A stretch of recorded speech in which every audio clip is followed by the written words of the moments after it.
Con el permiso de las diputadas, de los diputados presentes, de los diputados que integran la mesa directiva, efectivamente lo que presentamos es una reforma a la Constitución, a varias disposiciones secundarias, que tiene por objeto regular el tema de los salarios en el país. Este es un país en el que hemos utilizado un criterio muy distinto para establecer los salarios de los funcionarios públicos, incluyéndonos a los diputados, y para abordar el tema de los salarios de la inmensa mayoría de los mexicanos. Esta semana se dio a conocer en los últimos días que los mexicanos se van a tener que conformar con un salario mínimo de 80 pesos para el próximo año.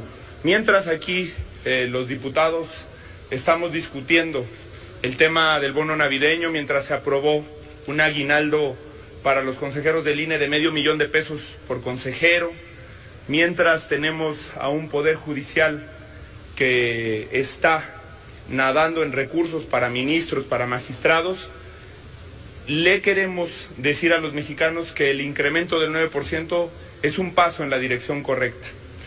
Nosotros creemos que debe de haber un tope mucho más firme al tema de los salarios establecido desde la Constitución, que no hay ningún argumento para que un funcionario o para que un servidor público de origen político gane más de 100,000 pesos al mes y para que un funcionario de características técnicas gane 150,000 pesos al mes. El argumento de quienes defienden los altos salarios es que desincentiva o que combate la corrupción, que un funcionario, que un político bien pagado va a tener incentivos, estímulos para no robar, para no ser un corrupto. Y la pregunta que nos tenemos que hacer ante la realidad es si eso funciona. Los gobernadores ganan bien. Por ejemplo, la inmensa mayoría de los gobernadores ganan alrededor de 100,000 pesos mensuales. Y Javier Duarte se robó, según los cálculos más conservadores de Veracruz, 12,000 millones de pesos. Miguel Alonso es la primera plana del Reforma de hoy, a través de también un conjunto de empresas fantasmas, de una estrategia de lavado de dinero, se robó 3,000 millones de pesos de las y de los zacatecanos. ¿Cuántas veces su salario se robaron estos funcionarios? En el caso de Javier Duarte, 120,000 veces. En el caso de Miguel Alonso, 30,000 veces. Eso nos da una cuenta de 10,000 años de salario o de 2,500 años de salario en el caso de Miguel Alonso. ¿Les tuvimos que haber pagado 2,500 veces más para que no robaran? Es un absurdo. Roban porque hay impunidad. Los gobernadores, que es esta la peor generación de gobernadores de la historia, roba porque no tiene consecuencias y además porque la voracidad no tiene límite, se trastorna el sentido humano. Nosotros mismos no tendríamos ningún argumento lógico para justificar nuestras percepciones. Da vergüenza cuando se habla de ejercicios de política comparada que países más desarrollados que el nuestro tengan una mejor regulación para los salarios, para los sueldos, para las prestaciones de los altos funcionarios y de los representantes populares. Da vergüenza y debería de darnos que los diputados mexicanos ganemos más que los de España, que los del Reino Unido o que los del Europarlamento incluso. Y lo que tenemos que hacer es generar una limitación constitucional para el tema. Al mismo tiempo que volteemos al otro asunto, también da vergüenza que México tenga el segundo salario mínimo más bajo del continente. Que estos 80 pesos nosotros estamos planteando en esta iniciativa se haga una propuesta multianual para que en un sexenio el salario mínimo al que cualquier mexicano pueda aspirar sea de al menos 200 pesos. Paulatino, gradual el aumento, que cuide el tema inflacionario, pero es increíble que sigamos en la cápsula política más papistas que el Papa.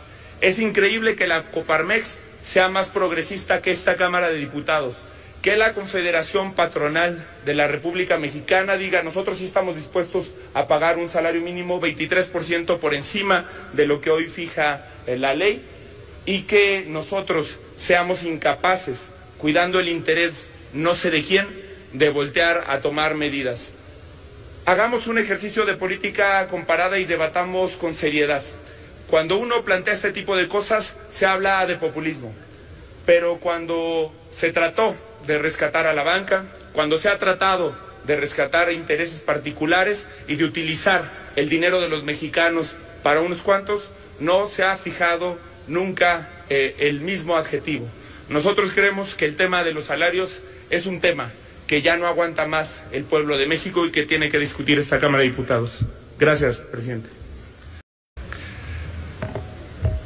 Con el permiso de las diputadas, de los diputados presentes, de los diputados que integran la mesa directiva, efectivamente lo que presentamos es una reforma a la Constitución, a varias disposiciones secundarias, que tiene por objeto regular el tema de los salarios en el país.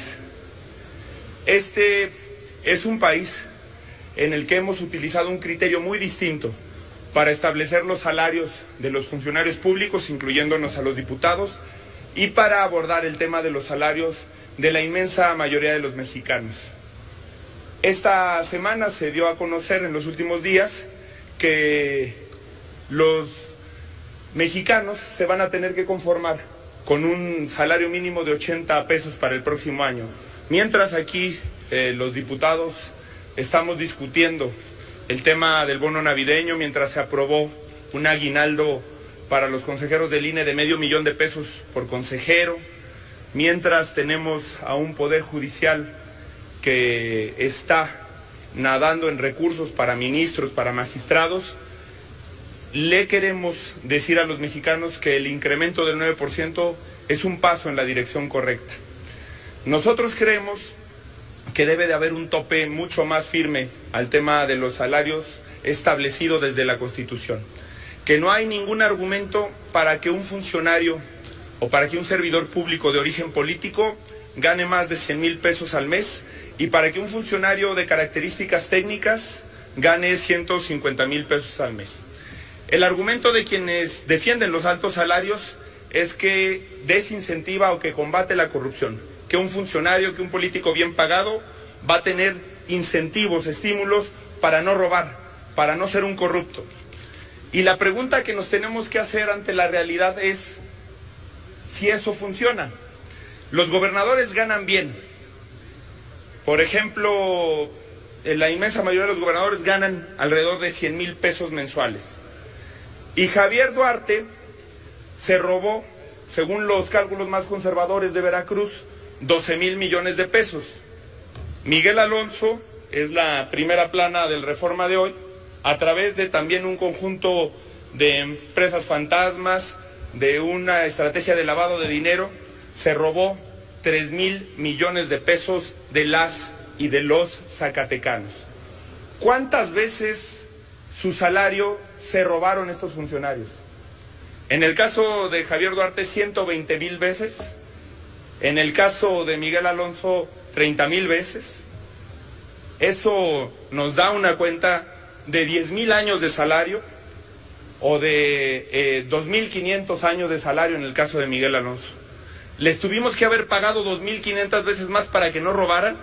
Es un absurdo. Roban porque hay impunidad.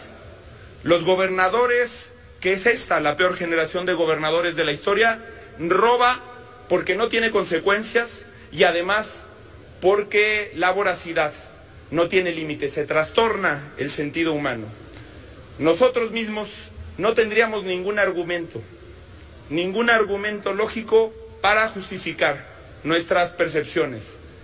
Da vergüenza cuando se habla de ejercicios de política comparada que países más desarrollados que el nuestro tengan una mejor regulación para los salarios, para los sueldos, para las prestaciones de los altos funcionarios y de los representantes populares. Da vergüenza y debería de darnos que los diputados mexicanos ganemos más que los de España, que los del Reino Unido o que los del Europarlamento incluso. Y lo que tenemos que hacer es generar una limitación constitucional para el tema. Al mismo tiempo que volteemos al otro asunto, También da vergüenza que México tenga el segundo salario mínimo más bajo del continente. Que estos 80 pesos nosotros estamos planteando en esta iniciativa se haga una propuesta multianual para que en un sexenio el salario mínimo al que cualquier mexicano pueda aspirar sea de al menos 200 pesos. Paulatino, gradual el aumento, que cuide el tema inflacionario, pero es increíble que sigamos en la cápsula política más papistas que el Papa. Es increíble que la Coparmex sea más progresista que esta Cámara de Diputados, que la Confederación Patronal de la República Mexicana diga: nosotros sí estamos dispuestos a pagar un salario mínimo 23% por encima de lo que hoy fija la ley, y que nosotros seamos incapaces, cuidando el interés no sé de quién, de voltear a tomar medidas. Hagamos un ejercicio de política comparada y debatamos con seriedad. Cuando uno plantea este tipo de cosas, se habla de populismo. Pero cuando se trató de rescatar a la banca, cuando se ha tratado de rescatar intereses particulares y de utilizar el dinero de los mexicanos para unos cuantos, no se ha fijado nunca el mismo adjetivo. Nosotros creemos que el tema de los salarios es un tema que ya no aguanta más el pueblo de México y que tiene que discutir esta Cámara de Diputados. Gracias, presidente.